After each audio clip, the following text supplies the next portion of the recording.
Goddess, Mother, Shakti of this earth.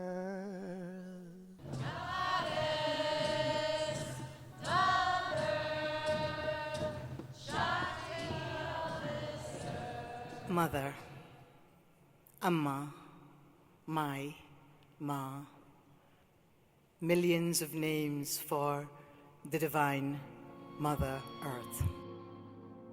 That is where life comes from. That is where love comes from. That is the primordial divine feminine power. The spirit of life birthed out light, and that light began spinning and twirling all the colors of the rainbow in one being. And part of that being spun out and became Lilith. The waters of the deep are Shakti, the feminine principle. We need to obey the laws of Gaia, the laws of humanity. In the name of the Lady, the Blessed Mother of all, blessed be she. For me, it was the goddess Isis that rose up within me and outside of me and started to call. I am the veiled Isis of the shadows of the sanctuary. I am she that moveth as a shadow behind the tides of death and birth. I am older than time and forgotten of the gods. And by my embrace, men are made powerful. In every advanced mammalian species that survives and thrives, a common anthropological characteristic is the fierce behavior of the adult female of that species when she senses a threat to her cubs. You see it in the mama bear, you see it in the lioness, you see it in the tiger. No one says about them, oh, I think she's strident. No one says about them, oh, I think she has anger issues. That is how that species survives. I am here, right here among you. I am here. In my culture, I'm a holy earth surface walker, life bringer, life bearer. I am the keeper and the holder of the cradle of life. My religious language is Christian language and Buddhist language, but my body language is much deeper. That is the language of goddess, language of mother. Imagine a bright golden ball that is your force of life, your passion, your purpose, the message that you know you have, and let that ball get bigger and bigger. We form a circle. And we center and we deepen. And spread your arms out. Like you have put a well in the center and you have dropped it down to the aquifer and you draw up from the field and it energizes and deepens what you're doing. And it connects us to the sacred center in us all. And this light and love of God runs through you. all the way through your face and your neck and down your shoulders and out through your arms and into your fingertips and out into the world. To me, sacred, it's not let's bow down to it. It's what do you care about that's more important than your personal comfort or your personal profit? What would you stand for? What would you sacrifice for? And I believe in every religion and every spiritual tradition, there is also a thread of saying, yes, the earth is sacred, life is sacred, we are sacred. As long as the people honor this gift of food, it is provided. But when my gifts are not honored, the seals and whales and fishes go from the people, and hunger comes to them.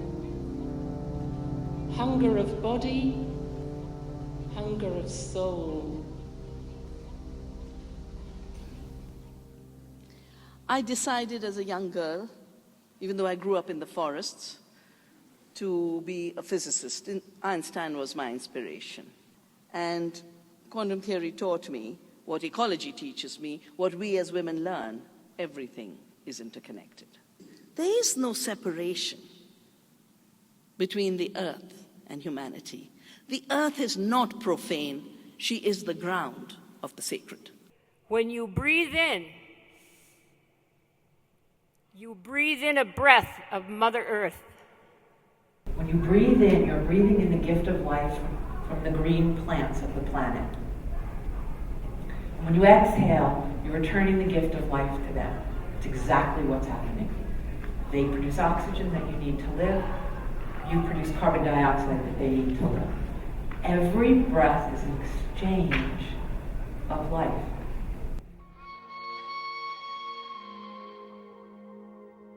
The early church systematically destroyed pagan culture. One of the reasons was not only the power of women, but the power used by women, often called witches or wise women, in divine partnership with nature.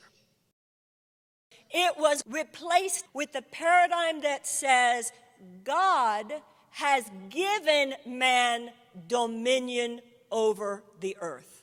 And that was the beginning of our environmental crisis.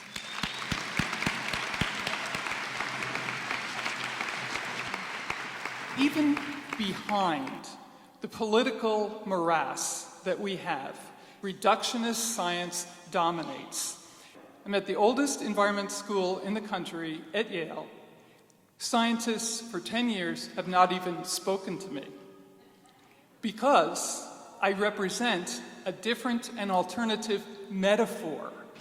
You cannot mention the word spirituality, religion, much less Shakti, within those halls. So we have a problem.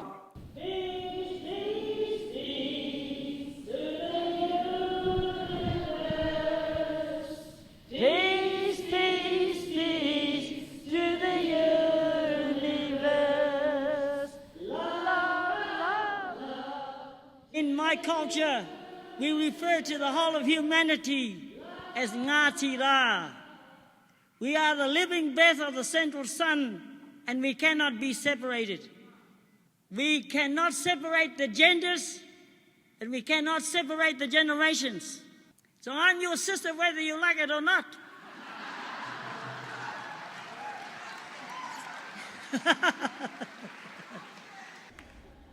Okay, I stand before you as an old white male, helping them get beyond the fear of the loss of their power if, in fact, they empower you. The shift is not just happening for the divine feminine, but for the divine masculine as well, because there is no collaboration unless there is Shiva and Shakti. We are simply taking back the balance of the divine feminine.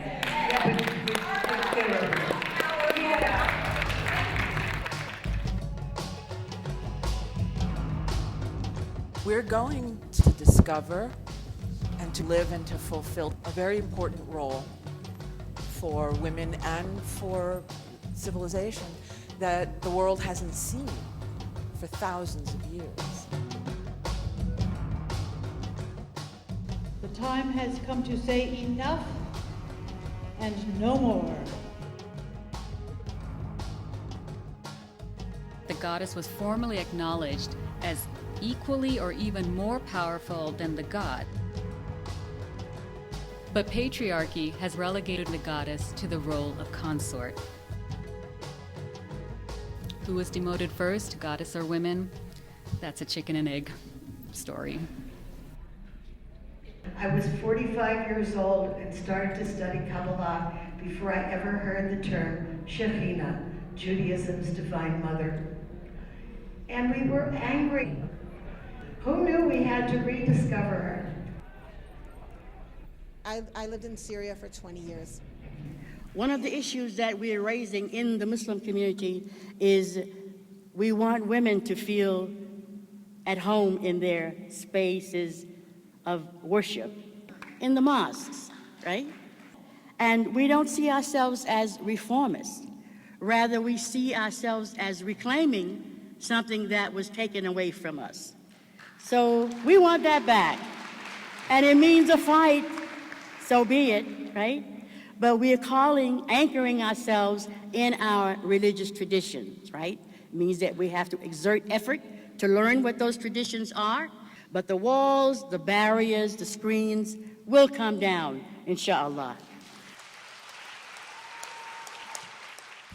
The Spirit of God like a fire is burning. The latter day glory begins to come forth. In our faith, the feminine divine is actually enshrined in doctrine. We have a heavenly mother, like on the books, but we are very limited in how we can acknowledge her. Feminist theologians have been excommunicated for their work involving her for decades, and until very recently it was the fastest way to get yourself excommunicated.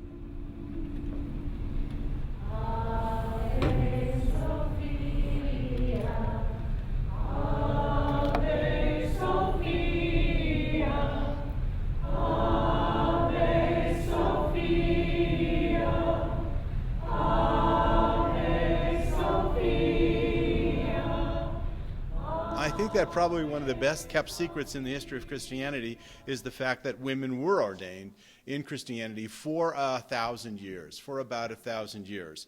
They celebrated the Mass, distributed communion, read the Gospel, heard confessions, and preached. Now this is my favorite. The powerful abbess of Las Huelgas in Spain continued to wear her mitre and exercise administrative episcopal power until 1874. Quite frankly, the most public place where sexism and putting male over female is tolerated in our wider society, at least in the United States, is in religious institutions.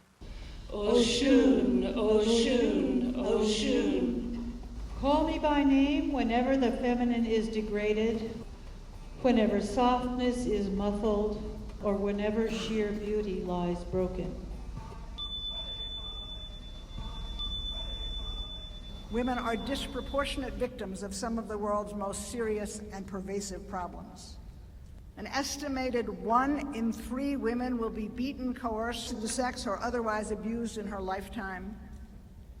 And every year, 14 million girls under the age of 18 enter into early and forced marriages. Sadly, in some instances, we know that the sources of this discrimination and oppression lie in interpretations of religious text and in the continuation in each of our faiths of religious, national, and cultural practices that promote inequality. It is unacceptable anymore to try to control a woman in the name of faith. And this is ultimately what our duty is. Our duty is to take back each one of our faiths, from India, from Pakistan, to the United States, to Israel, to Italy, and we have to do it and not wait for the leaders to do it, because we are the leaders.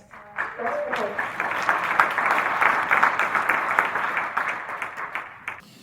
Right now, I feel like a woman who was a former slave.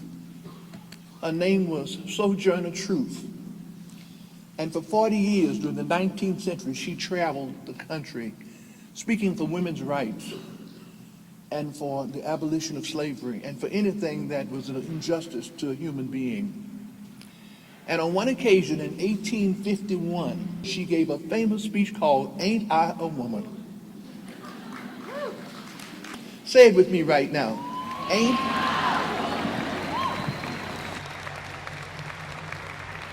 When you think about all that we do, we have to realize that we are women of strength, women of courage, women of great understanding.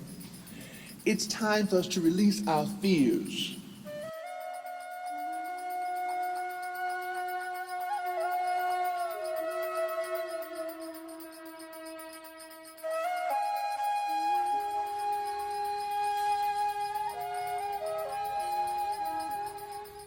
One of my favorite paintings is The Creation of the Birds, in which a female figure is painting birds. She's making birds, and then they fly out through the window.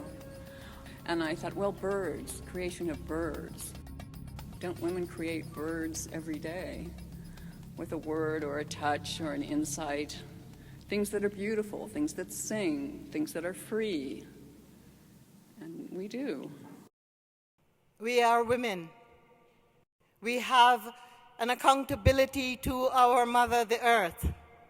Trillions of dollars of gifts every day she's given to us, and we must now repair the damages, the destruction, the devastation, and the devaluation of what it is to be a woman, and in the priceless value of what it is to preserve the Shakti. And now is the time to reclaim her completely.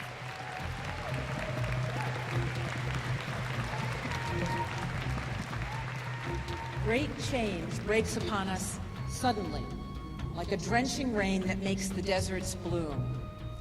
These are the waters of life. These are the blessings of women's ways that flow into the world when we are free. I am the goddess of the great round, the life-bearing, chthonic power of the world. The Divine Feminine is calling each of us home to do the work that is ours, large and small, and it is local. It is transforming the world. Your open heart and my presence in it entices opening of all hearts. For when you lie down, your head rests in my lap. We don't need a revelation. We need a revolution.